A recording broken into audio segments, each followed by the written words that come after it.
everyone, we are here at KubeCon North America 2022 in Detroit, and I have Itiel here with us, from Komodor, and we're gonna just learn more about your experiences at KubeCon. So first of all, you have a booth, yeah, and how has it been? You getting a lot of traction? yeah, a lot of traction. Like people come really eager to learn, right? Yeah. Like there's like a really good vibes here. Yeah, and yeah, we're quite happy. Amazing. And we're talking about some of the best practices. So we're talking about, let's say, in this interview, we're talking about troubleshooting. Yeah. So can you tell us a little bit more about, from the interactions you've had, what are some of the challenges that you see folks have faced in their companies or as individual developers when it comes to working with Kubernetes? Yeah, so I think that the main thing that we're seeing is that the complexity in Kubernetes is like growing, exponential growing. With each new vendor here, like things are becoming more and more complex, basically, right?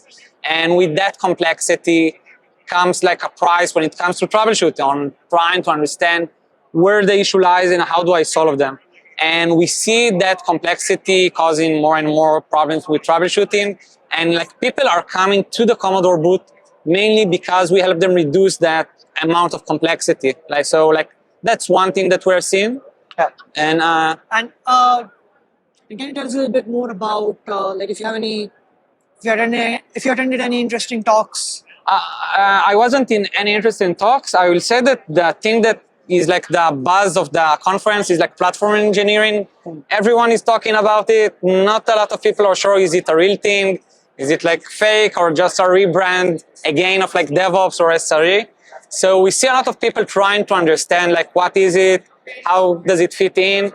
And like a lot of people, when we ask them, are you a platform engineer? And they are like, yeah, kinda. Because we really help also like developer to troubleshoot, and like platform engineer try to help or the rest of the team. So this is like the buzz of the talk, or at least that is what we are seeing. Amazing. And from what you have seen, what you have spoken to people, what are some of the trends when it comes to Kubernetes troubleshooting that we are likely to see in the next few years?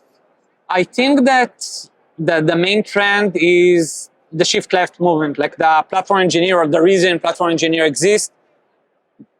SRE team can't handle like today amount of tickets, amount of like knowledge. Like you need to know a lot. You need to have all kind of context.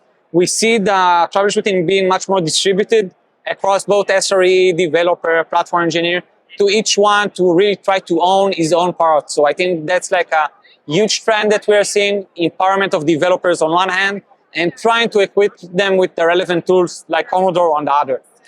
And since we're talking about it, we're talking about solutions, because you said that it's very complex. Yeah. So what are some of the solutions? And we can talk about Komodor here as well. That we are recommending people, or they are like actively implementing it in order to reduce that complexity. Yeah, I think like for a very good example is Argo CD, which is like an open source project. Argo CD really took the complexity out of deploying to Kubernetes. Like we see a lot of people moving towards Argo across like the industry and our customer and people here. And I think the reason is it is very easy to use. Intuitive UI, easy to install, easy to maintain. The users love it. And I think that the industry is going more and more towards tools that are very simple to use. I think it's very hard to build such a tool. That is why the people in Argo have done such a great job in the UI UX. We also try our best. But I think that is like something we see across the industry.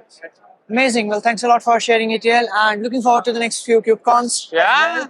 And let's see what the trends are in the future.